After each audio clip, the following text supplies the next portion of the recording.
Oi, gente! Tá começando o meu, seu, nosso podcast Agro 2, nosso jargão aqui de todos os dias. Seja bem-vindo a mais um podcast aqui. Nós vamos falar hoje sobre confinamento, porque a pecuária brasileira tá cada vez mais intensiva.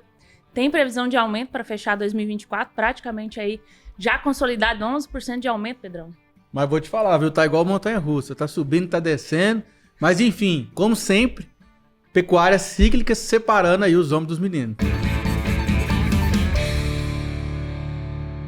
É isso aí, ó. E vamos falar com quem sabe aqui. Eu já vou apresentar ele. Ele é zootecnista, com MBA pela FGV e é CEO do Confinamento Pontal. Tô falando dele, Fabiano Tavares. Seja muito bem-vindo ao podcast Agro 2. Uma honra ter você aqui. Obrigado. É um prazer estar aqui com vocês. E aí, Fabiano? Obrigadão. Tamo junto aí para nossa sessão de discussões e vamos torcer elas para poder ver se a gente tira coisa boa, né? Bacana. E aí, esse ano de 2024, como é que tem sido o confinamento? Você que entende dentro do assunto, tá lá trabalhando todo dia sobre isso. Olha, da forma que a gente trabalha, não muda muito. Por quê? A gente está sempre redeado na Bolsa de Valores, ou seja, todo boi que entra para dentro do confinamento, a gente praticamente vende ele a mercado futuro. Então, nesse ciclo de baixa que se iniciou 2020 para 2021, até agora nessa virada de ciclo para alta, podemos dizer que trabalhamos normal. Nós não sofremos essas quedas que existiram. E digo mais, nós trabalhamos com margens até maiores. Porque, veja bem, quando você estava lá por volta de 2020, 2021, e você tinha uma arroba de R$350, seja do gado gordo ou do gado magro, em um milho de 95, então você tinha uma dieta que ele custava por animal engordado em torno de R$1.700, R$1.750. Caramba! Agora, a gente estava trabalhando até... vamos falar aí, agosto, setembro desse ano, com uma arroba, tanto comprada quanto vendida, oscilando entre R$320 e R$340, mas com milho de 55. Então, o custo de produção estava quase R$700 mais baixo por boi, e o capital imobilizado era em torno de 40% a 45% a menos. Então, se você tem uma margem semelhante à época que a gente estava trabalhando com a arroba de 350, porém, com capital imobilizado muito menor, a rentabilidade média mensal, ou a rentabilidade do giro, né, 3 meses de confinamento, ela ficou muito melhor. Então, eu costumo dizer muito assim, o pecuarista, muitas vezes, ele gosta de reclamar, mas não analisa direito as coisas. É claro, se a gente for falar da cria, o cara que produz o bezerro, né, para vender, ele não consegue muito ter essa mesma oportunidade. Por quê? Porque quando o frigorífico reduz preço, ele mantém a margem dele comprando um boi mais barato. Quando o confinamento reduz preço, ele mantém a margem comprando um garrote mais barato. Quando o recreador reduz preço, ele mantém a margem comprando um bezerro mais barato. Mas o criador não consegue.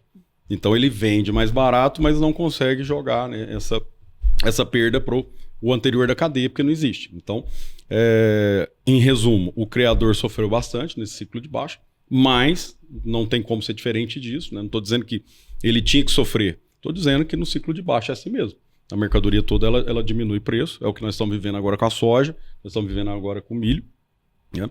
Mas se você trabalhar direitinho, principalmente utilizando a bolsa futura para você sempre estar vendendo seu produto no momento certo, aí você acaba podendo fazer do limão a limonada, que foi o que aconteceu com a gente nos últimos 3 anos. Hein, Fabiano, mas assim, acho que você pontuou bem, né? Porque, assim, na verdade, quem sabe brincar o jogo, né? Quem sabe jogar o jogo. Porque a pecuária, por mais que seja uma atividade mais previsível, né? E que ela não ela é o ano todo, né? Então, independente se... Lógico, tem estação de monta, quem faz cria. Mas na engorda que ela acontece ali o ano todo, o produtor, ele, se não se profissionalizar e não organizar a sua gestão de modo que ele faça os heads na bolsa, tenha essas proteções. E agora a gente tem uma variável nova nessa equação, que ela pode ser tanto positiva quanto negativa, né? Vou dar uma dilmada aqui, mas pode ser ruim, pode ser boa, que é o fator câmbio. Né? Então a gente viu aqui dólar batendo 6,20. Né? A hora que nós começamos, né? Pode ser que agora já tá 6,30, né? Não olhei a tela não, mas... Enquanto o caboclo tava descansando lá no hospital lá, parece que até caiu os negócios. Mas enfim, né? O câmbio também vai influenciar nesse cenário, né, Fabiano? Sim. Bom, na primeira parte da sua fala, o que eu gostaria de lembrar é assim, ó, o produtor, ele tem a mania de dizer que o pai dele fazia assim, Perfeito. O avô dele fazia assim, e ele tem que fazer assim. Isso é a fala para mim mais errada que existe. Por quê? É a mais falada também. Porque o avô dele estava na pecuária há 60, 50 anos atrás. Qual que é o cenário que a gente tinha lá? A gente tinha um cenário de inflação alta. Quem viveu naquela época, quem estudou, né, referente àquela época, tem números aí de inflação de 60% ao mês. Ao mês, né? Eu comprava de manhã, de tarde já tinha subido. Exatamente. O preço. Número 1, isso. Número 2, a margem da pecuária naquela época era em torno de 45%, 50% ao ano. Então o que acontecia? O produtor podia fazer o que ele quisesse de besteira, mas a margem era muito boa. Como que ele se resguardava? Vendia um boi de manhã e comprava um bezerro à tarde. Porque com a inflação de 60% ao mês, ele podia vender um boi de manhã, 3 dias depois, talvez ele comprava com o dinheiro de um boi um bezerro. Então era uma atitude que ele tinha que tomar e estava certíssimo. O que mudou dos últimos 50 anos para cá? Nós tivemos a margem da pecuária de cria de extensiva, né, que é aquela pasto com sal mineral, sal proteinado, caindo de 45%, 48% para 10%, 12%, enquanto as taxas de juros para o pessoal alavancar estão em torno de 15%, tava, né? Porque daqui a pouco, na hora que terminar o podcast, já subiu mais um pouco. Mas estava em torno de 14%, 15%. Então a conta não fecha. Né? Só que outra coisa que mudou foi que a inflação, praticamente, ela caiu bastante. Outro assunto que a gente não pode falar muito demorado aqui no podcast, porque hoje a gente pode falar da inflação de Selic a 12%, mas daqui a pouco pode estar a 14%, né? Quando a gente terminar aqui. Mas é um cenário diferente que faz com que o produtor não seja obrigado a vender um boi de manhã e comprar à tarde. Então aquela falácia, meu avô fez assim, meu pai fez assim, não serve mais para agora. O que eu tenho recomendado bastante? Vender um boi de manhã, compra o garrote ou compra o seu bezerro na hora que for interessante. Por quê? Porque a inflação não é tão alta mais. E você tem duas pontas, que é a ponta que você entra comprando o garrote, ou o bezerro, ou o boi magro, e você vai entregar, né, no caso do confinamento, 3 meses depois esse boi gordo. Se for recria, 1 ano depois. O que acontece? Esse cenário da compra do garrote e da venda do boi gordo, você consegue ver online numa tela de celular. O garrote, os corretores da sua região, os leilões vão te dizer o preço que está. E a venda futura é só você entrar na Bolsa de Valores e olhar, né, pegar qualquer aplicativo e olha. Poxa, se eu sei o meu custo de entrada, se eu sei o meu custo de produção seria o quê? Milho, soja, essas coisas assim. E se eu sei o prêmio que o mercado futuro pode estar dando, né? Ou seja, eu estou comprando, vamos dar números hipotéticos aqui, um garrote a 300 e a bolsa está 320. Pô, a margem está legal? Toma a decisão, compra aqui, vende aqui e acabou. Poxa, Fabiano, mas se eu vendi o boi gordo hoje, vou comprar um garrote amanhã e a bolsa não está dando prêmio. O que a bolsa não está dando prêmio? O garrote está 300, a bolsa está 300 ou 290 ou 270. Espera, você não é obrigado a comprar. Ah, mas meu avô fazia assim. Seu avô fazia assim. Naquela época. Naquela época, agora é diferente. E eu falo que assim, a volatilidade do mercado futuro ela é muito grande. Por quê? Porque o mercado futuro, o nome já diz, né? É o mercado futuro. As pessoas que operam o mercado futuro estão ali para fazer dinheiro ou fazer hedge, trava, mas elas fazem tentando entender o que vai acontecer. Né? O mercado precifica. Né? Esse tentando entender significa o seguinte, ninguém tem bola de cristal. Ah, eu acho que... Como é que você acha? Baseado nos indicadores, baseado na inflação, baseado na exportação, baseado... Faz uma previsão, né? É uma previsão. E essa previsão, ela é muito sensível. A bolsa ela é muito delicada no seguinte sentido.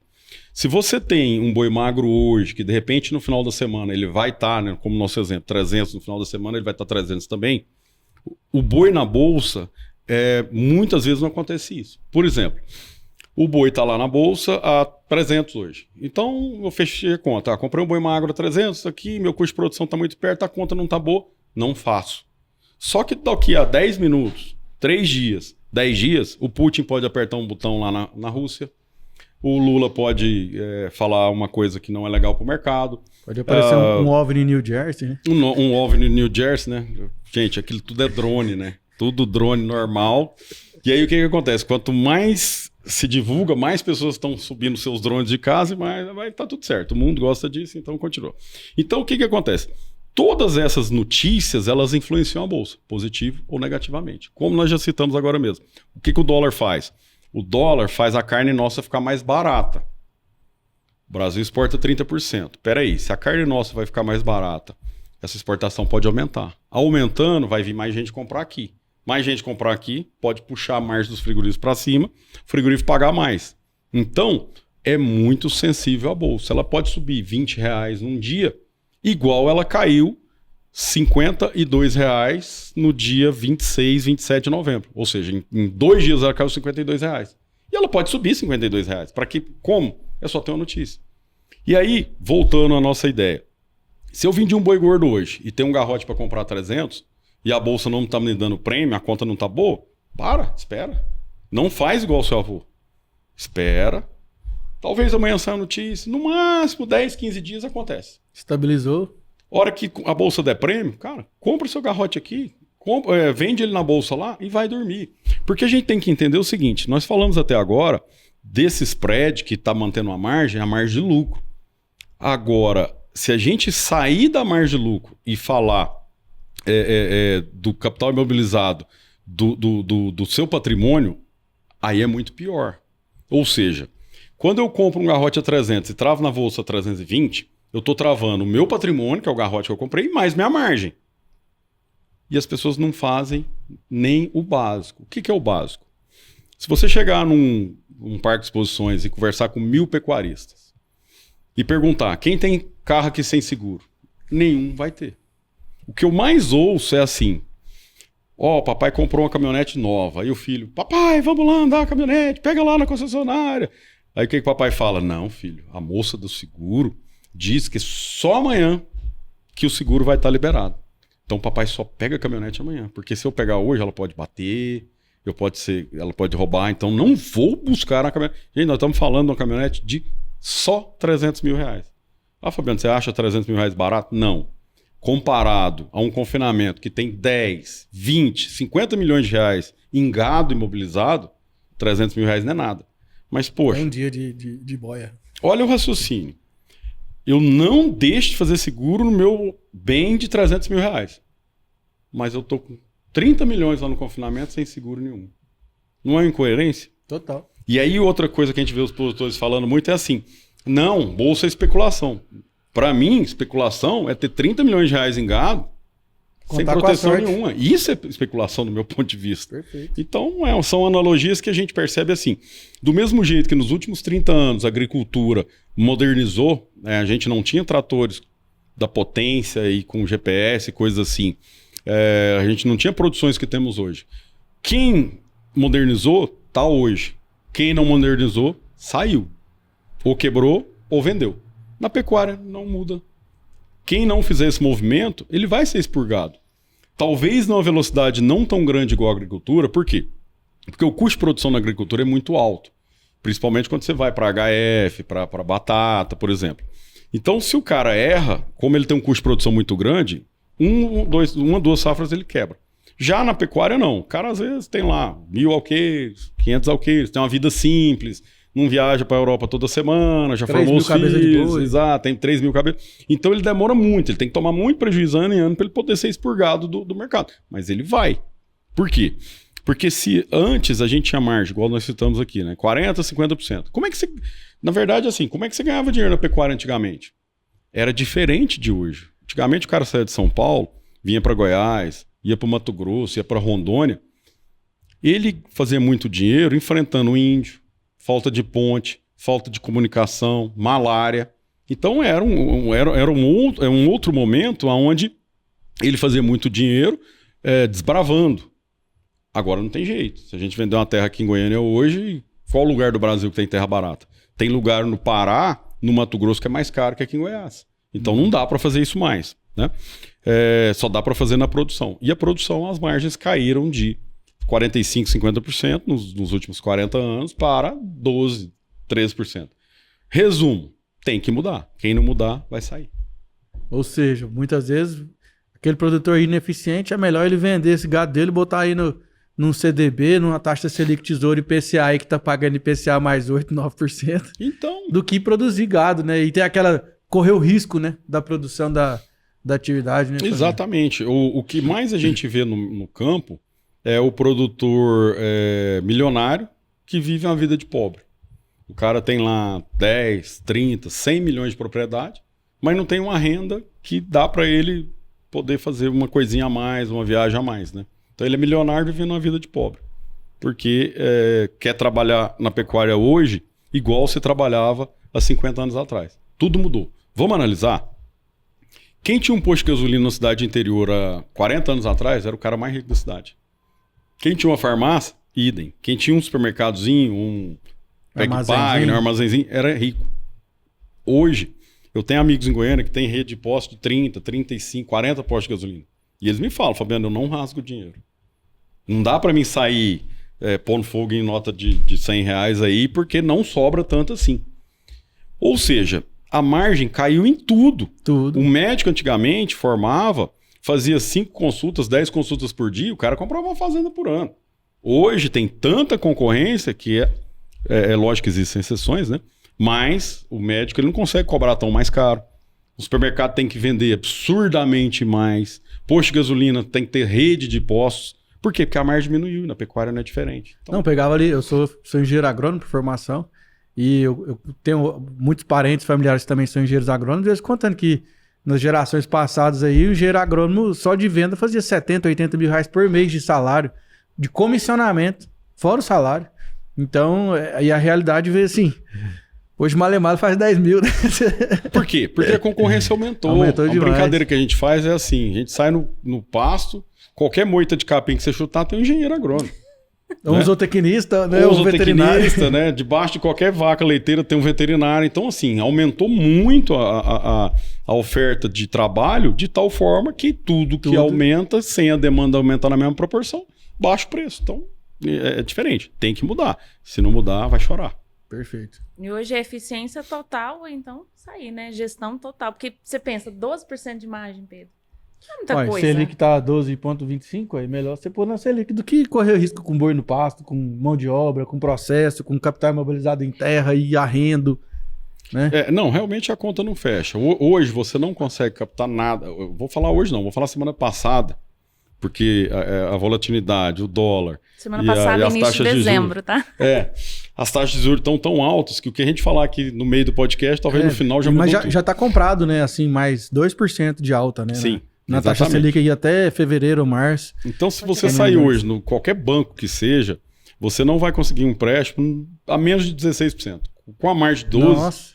Que conta que é essa? E aí você fala, não, mas o produtor ele não precisa se alavancar. Qual o produtor que a gente conhece que não precisa se alavancar? São raríssimas as exceções. São aqueles que têm muito dinheiro em caixa, né? Aqueles que estão bem tranquilos.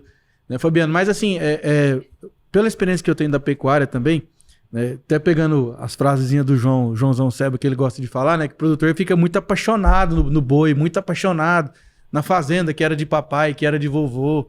Mas ele não olha pra ele e fala assim, moço, esse treino não é pra mim não, eu sou, né, acho que eu tinha que fazer outra coisa na vida. Porque assim, se o cara não consegue remunerar o benchmark básico da economia, ele tem que repensar a atividade pra ele. Porque igual você falou, vai ser um fazendeiro rico, mas que tem vida de pobre. Isso né? aconteceu comigo em 98, quando eu fui administrar a primeira fazenda própria. A primeira conta que eu fiz foi o seguinte, eu já era formado, já era zootecnista, mas eu tinha negócio no ramo imobiliário. Que me dava uma taxa de retorno X. Quando eu cheguei na fazenda e fiz as contas, né, do que eu tirava daquele capital imobilizado ali, eu falei, nossa, isso aqui é nada. Enquanto 0,3. Eu tinha em outras atividades 2,5% ao mês, lá eu tirava 0,2, 0,3, né? Talvez 0,1 se fosse para alugar a fazenda. Eu falei, essa conta aqui não fecha, eu vou ter que alugar a fazenda. Só que eu tinha acabado de formar, tinha formado recentemente, eu falei, peraí, eu vou tentar, porque se eu sair de vez da parte rural, nunca mais eu volto. Então, por quê? Porque a gente às vezes é seduzido por outras carreiras, por outros caminhos. E aí eu falei, não, eu vou tentar, mas eu vou tentar fazer diferente. Foi aí que eu comecei a intensificar, né? De lá para cá nós montamos o confinamento, depois do confinamento, um período do ano só, a gente passou a confinar o ano inteiro. Depois eu tive uma situação onde tinha um confinamento, mas tinha área de pastagem, ou seja, a rentabilidade no confinamento era uma, na área de pastagem era ruim, porque era na pecuária antiga. Fui intensificando a área de pastagem. Hoje, 100% das propriedades que a gente está administrando são confinamento ou fechado ou confinamento a pasto. Boitel também você faz? Nós estamos fazendo boitel também. Por quê? Porque teve uma crescente necessidade da seguinte forma. Muitas pessoas acham que engordar boi é simplesmente comprar o boi, comprar a comida De largar lá, né? largar lá. Essa é a parte mais fácil. Qualquer pessoa entra no Google, pega uma formulação de ração, compra uma ração ChatGPT pronta. faz. Exatamente. Então, isso é fácil.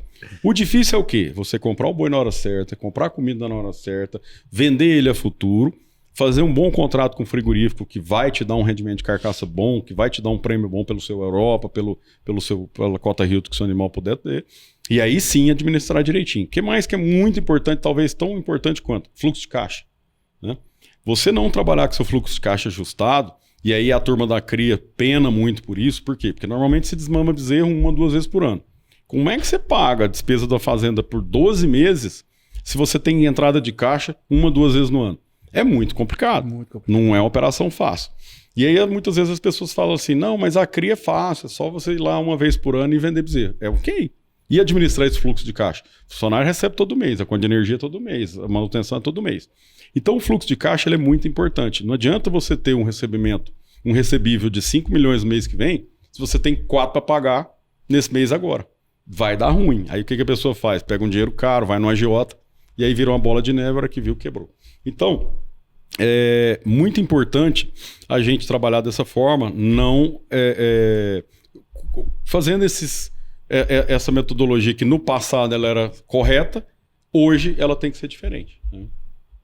E, Fabiano, eu vejo também que o produtor, não adianta também, vou fazer hedge na bolsa, vou fazer isso, fazer aquilo, se ele não faz a tarefa de casa dele bem feita também. Porque, vamos lá, né? Eu quero fazer uma put, uma call, quero fazer o contrato futuro, mas eu não sei meu strike ali, eu não sei qual que é meu custo de produção. E esse também é uma dor, né, crescente, porque a gente ainda vê, né, eu já vi situações de produtor, às vezes tá tudo no caderninho. Mal é mal, o cara usa uma planilha de Excel, ele usa um controle ali efetivo, que ele tem um controle de precisão. Né? E como é que você vê esse cenário? É triste essa parte, porque eu vejo muito assim.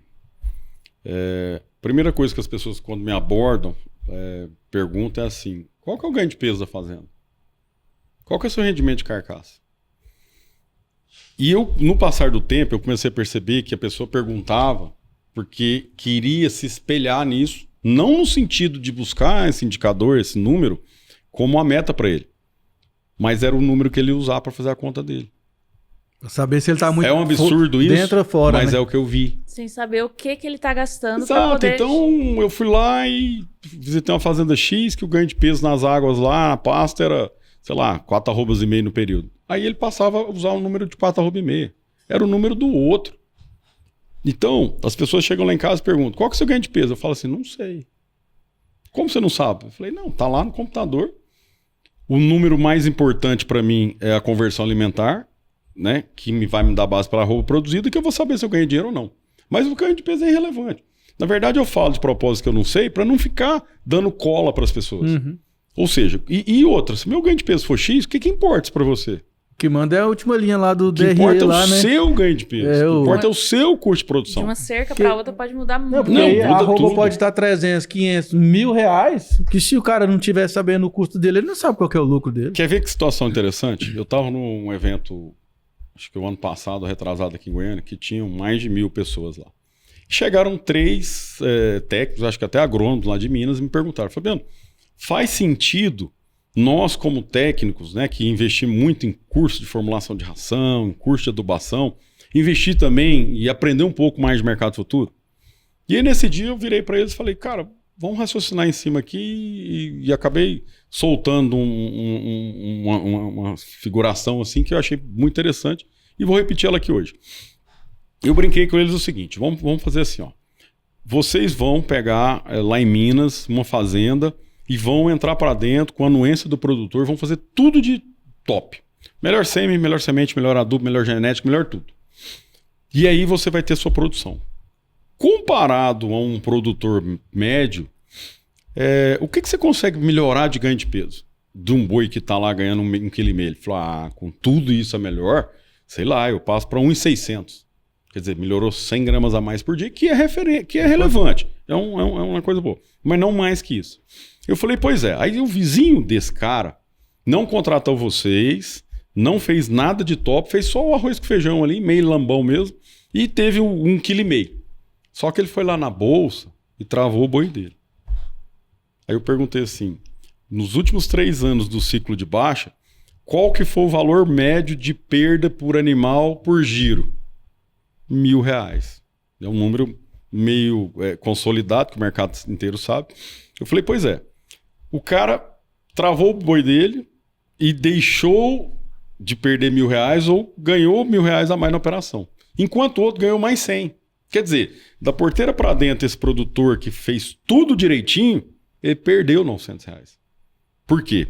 Porque o lambão ficou com R$1.000 a mais porque fez tudo certinho, da parte financeira. E esse aqui perdeu os 1.000, mas ganhou 100 da parte técnica.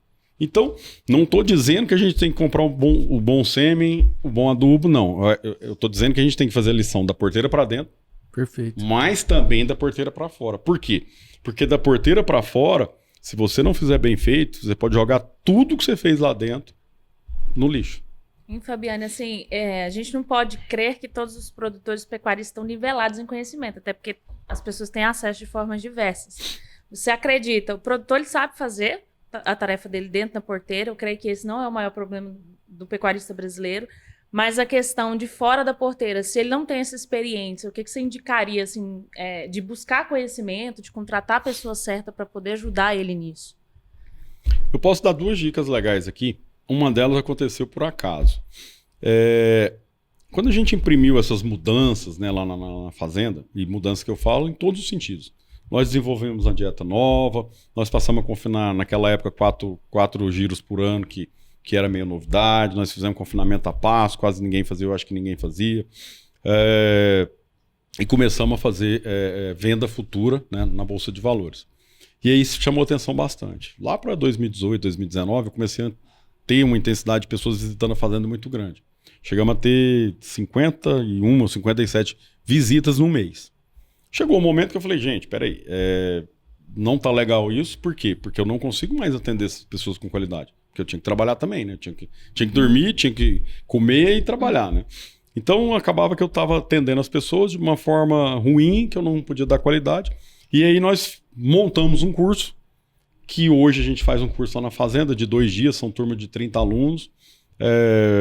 Foi um sucesso. Normalmente a gente lança a data num dia, no outro dia as turmas já estão tomadas.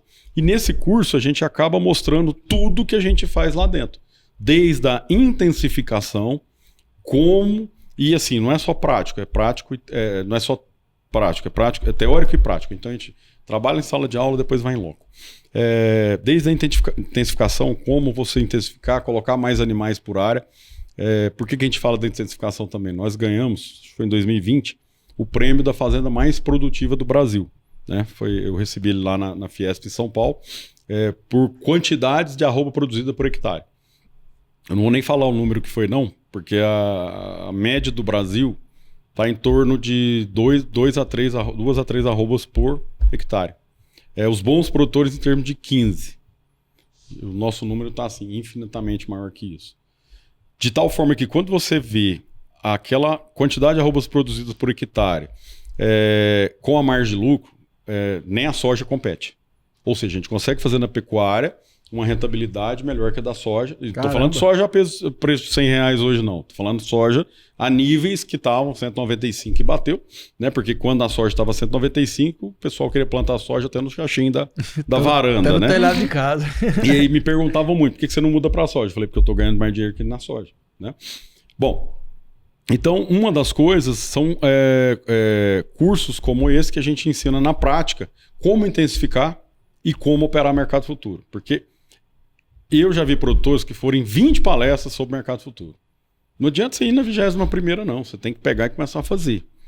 Vamos dar um exemplo prático aqui. Eu vou pegar uma pessoa que não sabe andar de bicicleta.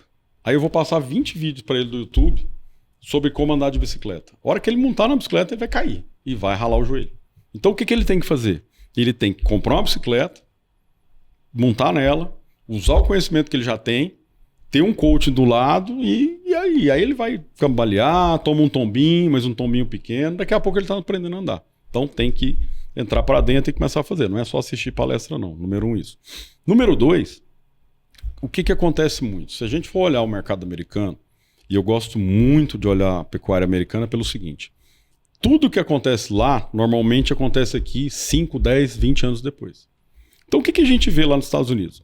A parte de confinamento começou nos Estados Unidos em torno de 1975. Começou o boom do confinamento. Por que começou lá? Porque lá nos Estados Unidos, onde dá para plantar, tudo virou lavoura. Basta a gente analisar o seguinte, né? Todo mundo fala aí, porque o americano devastou as matas dele, agora vem encher o saco da gente preservar as nossas. Sim, devastou mesmo, plantou tudo mesmo e não tem mais onde plantar mais, né? Então, aonde dava para fazer lavoura, eles converteram em lavoura. A pecuária ficou aonde? Aonde não servia para nada. Tem regiões de cria lá nos Estados Unidos que se trabalha 10, 20 hectares por cabeça. Não é 2 cabeças por hectare, é 20 hectares por cabeça. Por quê? No meio do desertão lá, onde não nasce quase nada e tudo. Então a cria lá é desse jeito, né? A cria nos Estados Unidos é assim, é onde sobrou. Aonde deu para plantar, mudaram para agricultura. E aí a recria ficou aonde? Fechada. Então qual que é o modelo americano? Cria a pasto, recria confinada, terminação confinada. 98, 99% da produção americana é assim. No Brasil vai ser diferente? Não. Vai ser amanhã, Fabiano? Não. Vai ser à medida que a agricultura voltar a avançar. Agora ela retrocedeu um pouquinho, porque está no ciclo de baixo. A hora que ela voltar a avançar, cada dia que passa ela vai tomando mais espaço. Aqui vai ser um pouco mais devagar, porque nós temos condição de fazer até 4 safras aqui, né? Se você pegar uma área de luminosidade boa, irrigada, você faz 4 safras. Faz uma soja, faz um milho, daqui a pouco faz um feijão, ainda faz um capim no final ali. Vamos falar. Lá não. Lá você tem que rezar para fazer uma safra. Por quê? Porque é neve antes, faz a safra, depois não chove, e então as coisas lá aconteceram mais rápido. Porém, se a gente analisar o modelo americano, praticamente você quase não tem confinamentos na mão de muitas pessoas. Os confinamentos são gigantes, 40 mil estático, 100 mil estático, 120 mil estático. Esses confinamentos conseguem ter um custo de produção mais baixo, por quê? Porque tem a quantidade de funcionários diluído, tem os maquinários apropriados, consegue comprar a futuro, consegue vender a futuro, estou falando dos insumos, e tem contratos bons com os frigoríficos. Ou seja, se você chegar no frigorífico hoje para negociar 5 mil bois, você não é nada. Você tem que chegar no frigorífico hoje para negociar 100 mil bois. Aí o frigorífico vai te olhar diferente. Por quê? Porque 5 mil bois dividido por 365 dias no ano ou 52 semanas, né? É muito pouco para o frigorífico. Então ele não vai te dar nada de diferente ali. Por quê? Porque ele quer uma pessoa que tenha uma quantidade de bois muito grande, cadenciado durante todo o ano. Porque não adianta você chegar também, frigorífico, vem conversar comigo aqui que eu sou foda. Eu tenho 50 mil bois e a gente entrega tudo em outubro. Ele vai falar, volta depois. Eu não abato só em outubro, eu abato de janeiro a dezembro, então eu preciso que você me entregue aquele produto de qualidade mais picadinho durante todas as semanas do ano. E aí quando você faz, voltando ao confinamento americano, você tem grandes volumes que vão fazer bons contratos, com custo de produção barato, com o custo operacional diluído. Então, em resumo, como é que é a pecuária americana hoje? Pecuaristas com 50, 100 vacas. Poxa, Fabiano, mas é assim? Eu vejo no Yellowstone lá, o cara tem lá, sei lá, 10, 30 mil vacas. Bom, o Yellowstone para mim é uma das maiores besteiras que eles já fizeram, apesar que vai ter gente do lado de lá que vai brigar comigo. Por que eu falo que é uma besteira? Porque aquilo lá não é a realidade, não. Primeiro, não é a realidade americana. Segundo, eu acho um absurdo que eles estão fazendo. Todo episódio tem briga. Tem. Briga de terra como se fosse 1900 Os e Guaraná com rolha. Não é só briga de terra, é assim, não gostei de você, desce do cavalo, vamos trocar porrada aqui. Cara, na pecuária não é assim. O que mais que eles mostram? Não gostei de você, eu mando te matar. Eu vou pôr meu filho lá porque nós vamos fazer corrupção. Eles estão mostrando uma pecuária totalmente diferente, tanto da brasileira como da americana. Então, assim, eu sei que todo mundo tá olhando aí, gosta da Yellowstone, bonitinho, né? E tal. Territory. Não. Saiu outro, depois vocês vi, olham aí. Chama? Território em inglês. Territory. Ela tá do mesmo naipe. Você acredita que eu não assisti essa Yellowstone ainda? Eu comecei a assistir, Vai só que aí eu assistir que você fui vai ver o que vendo, eu eu tô te falei falando. assim, gente do céu, que pecuarista é esse que eles estão pensando que tem lá no campo? Exatamente, é uma visão totalmente distorcida. É o pecuarista que ele é agressivo, ele é corruptor. E assim, o pai e o filho, eles discutem, sabe como? Na porrada. Mas isso aí é porque eles colocam gente que não tem experiência do campo, assim, que não tem a vivência. A galera Pega não foi aqueles pra filhos de botina, vó lá né? que anda de pantufa na casa e vai pôr pra gravar esses trem aí, Ou querem deturpar a imagem do pecuarista. Também tem, porque Né? às vezes pode ter Né? um ambientalista, vegano, vegetariano, nada contra vegetariano e vegano, gente. Só que a gente Mas pode ter foi ali... o que eu percebi quando eu comecei a assistir. Porque assim, por que eu fui assistir isso? Porque primeiro, do meu ramo. Segundo, muitas pessoas elogiando. Quando eu comecei a assistir, eu falei, cara, tá É um tudo errado bang isso bang. aqui. Exatamente, né? Mas voltando ao nosso negócio, o que acontece? Além disso tudo que nós falamos, lá nos Estados Unidos não existe praticamente fazendas de grandes volumes de vaca, de cria. Eu, por um período de 8 anos, eu trabalhava numa multinacional, meu escritório era lá, então chegava a levar 80, 100 pecuaristas brasileiros para conhecer a pecuária americana. E a maior dificuldade que eu tinha era levar o grupo de brasileiros num lugar que tinha cria de mais de 100 vacas. Então, como é que funciona a cria americana? As fazendas foram dividindo e os tamanhos ficaram pequenos. Quando ficou pequena, a conta não fechava mais. Por exemplo, nosso pai tinha um módulo que criou nós 5. Quando ele dividiu para 5, a conta não fechava mais. O que eu fiz? Coloquei umas vaquinhas, você, minha irmã, os outros 2, vacas puras, Hereford, Angus, mansas, numa cerca bem feita. Mudei para a cidade e arrumei um emprego lá. Ué, mas como é que ela lambe sal? Bloco. Sal americano é em bloco. Aqui no Brasil não pega, porque o sal em bloco é mais caro. Então, uma vez por semana, eu largo meu trabalho, pego a minha caminhonetinha, meu carro, eu vou lá, coloco o sal em bloco, vejo se as vaquinhas não estão engarranchadas ali e vou embora. Uma vez por ano, eu vou lá, aparto meus bezerros e vendo. Então, esse é o modelo americano. Que é diferente do Yellowstone, que é o diferente que todo mundo pensa. Ponto. Número 1, isso. Número 2, eu já tento implantar isso, já tenho mais de 20 anos aqui no Brasil, e estou conseguindo nos meus negócios. Assim, quando a gente saía para comprar um garrote ou um bezerro, você comprava perna. Quanto que é um bezerro? Aquele bezerro é 2 mil. Quanto que é esse garrote? É 3 mil, 4 mil. Peraí, quando a gente vai beber cerveja num bar, você compra perna ou você compra garrafa? Garrafa, lógico. Você já viu um bar te oferecer, R$18, 45 minutos de cerveja você bebendo? Quando eu vou para um posto de gasolina, eu compro o litro ou 10 minutos de abastecimento? Quando eu vou para um restaurante, eu compro o quilo ou o prato ou meia hora podendo comer ali? Então, perna, na minha cabeça, é a forma mais fácil do vendedor transferir a ineficiência para o comprador. O que o cara faz? Vou recriar um garrote ali. Aí ele não faz o manejo de pasto certo, não dá o sal certo, não põe a genética certa, aí chega lá na frente, eu clico o animal 16 arrobas, deu 4. Pagou 50% de ágio. Aí o que ele faz? Ele chama o vendedor, o comprador e fala, eu quero R$4.000. Só que ele já está embutindo 2 arrobas que o animal dele não pesa. Poxa, que ridículo isso. O cara que comprou, Perfeito. ele vai se ferrar. Por quê? Porque se o animal, ele... não, mas ele tem carcaça para 14. Tá bom, mas só pesa 12.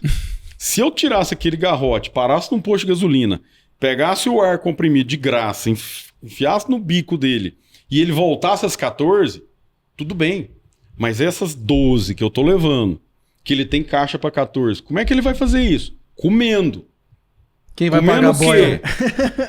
Ou Alimento que capim, você vai pagar. ou ração. E quem tá bancando isso? O comprador. Então é a maior burrice do mundo comprar animal na perna.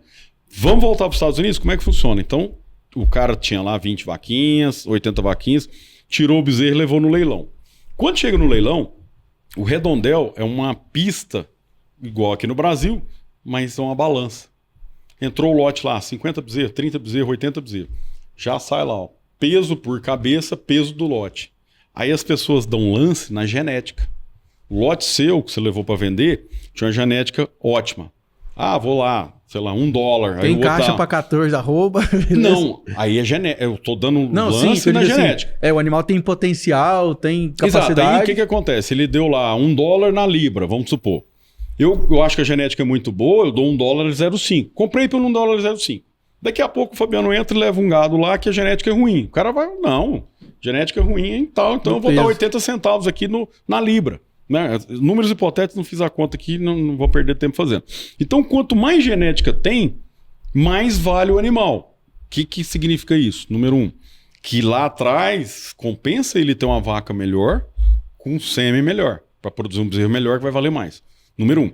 Número 2, não é por balança, não é por peso. Quanto mais pesado o bezerro chegar, melhor. Então, o que acontece aqui no Brasil?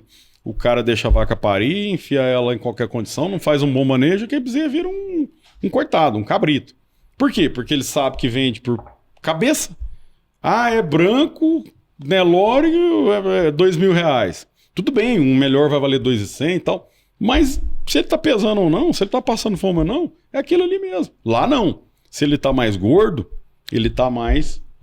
vale mais. Então, ele é remunerado pela genética melhor e pelo peso melhor. Ponto. As pessoas que compraram aquele bezerro, vai para onde? Para recria? Sim, aonde? Não tem recria, pasto. Confinamento. Porque o que era pasto virou lavoura. Então vai para o confinamento. Dieta de confinamento, dieta de recria, mais fibra, né? A qualidade, a energia dela mais baixa, menos carboidrato. E ele vai ficar ali no período, vai crescer, a hora que ele tiver com a estrutura óssea mais legalzinha, muda a dieta, passa para engorda, vai até o final. E aí, para onde ele vai? O pecuarista compra e não leva para recria na fazenda dele. Ele leva para um confinamento, um boitel profissional. Que sabe fazer, que tem um custo de produção barato, que entende do manejo, que entende da parte sanitária, que entende do mercado futuro. Então, a maioria dos pecuaristas lá se desenvolve, são dessa forma. O cara tem a cria e aí ele leva o bezerro lá para o leilão. E o outro pecuarista é o seguinte, ele compra no leilão e leva para o confinamento que ele tem já parceria. Quanto mais animais ele levar, melhor vai ser o preço da diária e tudo isso assim. Ou seja, é um modelo que o Brasil vai chegar lá, não vai ser amanhã, não vai ser depois, mas vai chegar lá. Então, demos uma volta danada, né, para responder a pergunta, né? O que o pecuarista deveria fazer hoje? Primeiro, estudar um pouco mais sobre o mercado futuro, que tem essas possibilidades, intensificar e usar fazendas, ferramentas, parcerias como Boitéis, para poder deixar essa empresa que está fazendo bem feito, fazer para ele. Vocês têm uma ideia? Eu comecei o confinamento em 99. Esse ano nós abrimos a primeira franquia, né? Adquirimos um outro confinamento semana passada e eu tô com uma fila de espera de 6 confinamentos que jogaram a toalha e vieram em mim. Falou, Fabiano, eu não dou conta mais. E assim, não tô falando de produtor pequeno, confinamento pequeno, não. Tô falando de confinamento grande que me procurou e falou, olha, eu achava que confinar era comprar um garrote, comprar uma comida e dar, e vi que é a maior besteira do mundo. Não dou conta. Vem comigo, passa para dentro da minha operação, vamos ser sócio, assume meu negócio aqui que eu não dou conta de fazer. Vamos fazer junto. Então, nós já estamos com 3 unidades agora e eu estou com 6 na fila querendo fazer isso. Né? Ou seja, a pessoa entendeu que ele sozinho não dava conta, vamos chamar um profissional para fazer junto. Então, são algumas dicas que a gente pode passar aí. Se não tem as manhas, não entra não. Pronto, a instrução do profissional, né? Bom, Fabiano, muito obrigado aí pela sua presença. Eu que agradeço. Né? Obrigadão, foi um prazer estar com vocês aqui. O nosso tempo aí e, cara, gratidão, deu para ver a profundidade do conhecimento que você tem aí sobre a área, né? Parabéns. Eu que agradeço. E vamos marcar o próximo, que tem muito assunto pra gente poder falar aí. Bacana. Fabiano, considerações finais, olhando lá pro produtor lá, 2025. Pessoal, 2025 é um ano desafiador em que sentido? Quando a gente trabalha com fatores internos, ou seja, o preço do bezerro, o preço do milho, mercado consumidor brasileiro, o preço da arroba no Brasil, é um pouco mais fácil da gente pensar e entender o que vai acontecer no futuro. Mas quando a gente coloca uma variável, que a gente já falou, citou ela aqui várias vezes, que é o dólar, aí complica tudo. Por quê? Porque o dólar hoje, ele pode voltar para 5 e pode ir para 7. Ou para 8. Ou para 8. E quem ousar arriscar vai parar no cemitério de analista. Eu brinco muito. Dólar é cemitério de analista. Qualquer valor pode estar certo, qualquer valor está errado. Então vamos lá. Se o dólar voltar para 5, que eu acho pouco provável, a arroba tende a ficar mais baixo. Se o dólar for para 7, a nossa carne vai ficar tão barata que uma arroba 350 vai ficar normal. Qual que é a probabilidade maior hoje? O dólar ir para 5 ou para 7? Para 7. Por quê? Porque o governo está demorando demais para tomar algumas medidas, o mercado financeiro entende isso como um risco grande e quem tem dinheiro aqui vai levar para fora. Como que você pega o dinheiro daqui, da empresa que você tem, das aplicações que você tem e leva para fora? Você tem que vender, comprar dólar, né? Eu tenho lá 10 milhões de reais investido, cansei, vou para a Suíça, vou para o Faina, né? Que é um internacionalmente conhecido. O que eu vou fazer? Eu tenho que comprar dólar para poder ir embora com esse dólar para lá. Quanto mais você compra, mais sobe. Então, cada dia que passa, com a demora do governo tomar decisões, mais pessoas estão indo embora, estão levando dólar, o dólar vai subir. Então, a tendência é que o dólar suba. Subindo, a carne nossa fica barata. Ficando mais barata, vai vir mais gente comprar. Então, se esse cenário persistir, a gente pode pensar aí numa arroba de 350, base São Paulo, tranquilo. Pode chegar a 400? Pode. Depende muito do dólar, do consumo interno. E o consumo interno, ele também vai ajudar, porque funciona assim. Se você é churrasqueiro, se eu, dono de casa, né, vamos brincar assim, tô com a percepção que a carne subiu demais, eu vou trocar por arroz, por macarrão, por frango, por porco. Mas nós estamos tendo uma inflação muito alta. Então, qual que é a minha percepção quando eu chego no supermercado? Tudo subiu. Tudo subiu. Então, se um bife era R$15 para 2 pessoas e agora é 25, o arroz também subiu, tudo subiu. Então, isso mascara e vai fazer com que o consumidor possa pagar a carne de boi mais cara também. Se o mercado interno ficar sustentado e o mercado externo continuar puxando bem, porque a carne está barata, então aí os frigoríficos podem trabalhar vendendo comprando uma arroba 350, 360, porque ele vai manter margem, né? Se isso não acontecer, ou seja, a exportação diminuir e o consumo interno diminuir, aí sim, o frigorífico com 350, a conta não fechou. Quem pagou 350, 360, 20, 25 dias atrás, o EBITDA dos frigoríficos já estava praticamente ali 0, 0,1. E aí o que eles fazem? Para de abater. Ninguém vai trabalhar de graça, né? Parou de abater, o preço do boi cai. Então, vamos lá. Vamos analisar que 2025 vai ser um ano bom. Torcer para o presidente da República parar de fazer besteira, parar de ficar nesse enrolation, né? Tomar as decisões que tem que tomar, porque é aquela história. Boa ou ruim, toma logo. Quanto mais ele postergar, pior vai ficar, mais volatilidade vai ter no mercado. Não fazer nada também é uma decisão, né? Exatamente. É isso aí, ó. Aula de confinamento a gente teve aqui. Tem aquele amigo seu, pecuarista aí, que tá mais perdido, segue tiroteio. Manda pra ele esse episódio, ó. E segue lá também nas redes sociais, vai estar aí na tua tela, mas eu já tô falando, @Fabiano Tavares e o numeral 0, @Confinamento Pontal. Lá no Confinamento Pontal, Fabiano, a gente consegue mandar o direct lá sobre o curso. Sim, tá tudo lá. Legal, e segue também @Tutano Açougue. O açougue também tá... Foi uma verticalização que nós fizemos, né? A gente já tinha montado uma exportadora de carne há uns 2, 3 anos atrás e agora vamos trabalhar mercado interno numa proposta que é o seguinte: não estou fazendo uma carne Angus com florzinha na cabeça igual a gente já tem no mercado. É o seguinte, é uma carne padrão que tem desde a origem até o acabamento, vamos falar um rastreio, né? Não seria uma rastreabilidade, um rastreio. Para quê?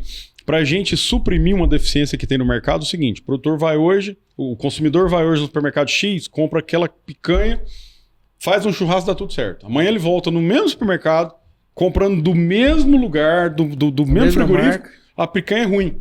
Por quê? Porque ontem matou de um boi bom, hoje matou de um boi ruim. Ontem matou de uma vaca, de uma novilha, hoje matou de uma vaca velha.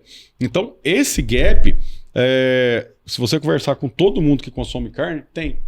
É loteria. Às vezes você compra 2 picanhas, assa a primeira, assa a segunda. Uma tá boa, tá ruim. Então, a nossa proposta é o quê? Como a gente tem o rastreio toda a cadeia e tem, desde o início até o final, aquele padrão de animais, padrão de engorda, então a gente está trazendo uma carne para o mercado onde não vai ser a melhor carne do mundo no sentido que ela é mais gourmet, mais isso, mais aquilo. Mas se você comprar todo santo dia, você vai estar comprando todo dia o mesmo produto. Legal, do Curral ao Supermercado, você viu aí, né? Isso aí. Espero que você tenha gostado desse episódio. Segue a gente lá nas redes sociais, segue também o Fabiano, segue também o Confinamento Pontal, né? Tem um curso aí à disposição para você se profissionalizar nesse setor. O nosso @ é Portal Agro2 em todas as redes sociais. Nosso portal de notícias está, inclusive, falando sobre esses diversos assuntos do agronegócio, agro2.com.br. E faz o melhor, né, Pedro, que paga nós. Paga nós. Inscreve no canal aí, ó. Deixa seu like, comenta, compartilha e esparrama no mundo. Ativa o sininho, 2 episódios, diversos assuntos do agronegócio para você, toda semana. Muito obrigada pela sua participação e até o próximo. Tchau, tchau.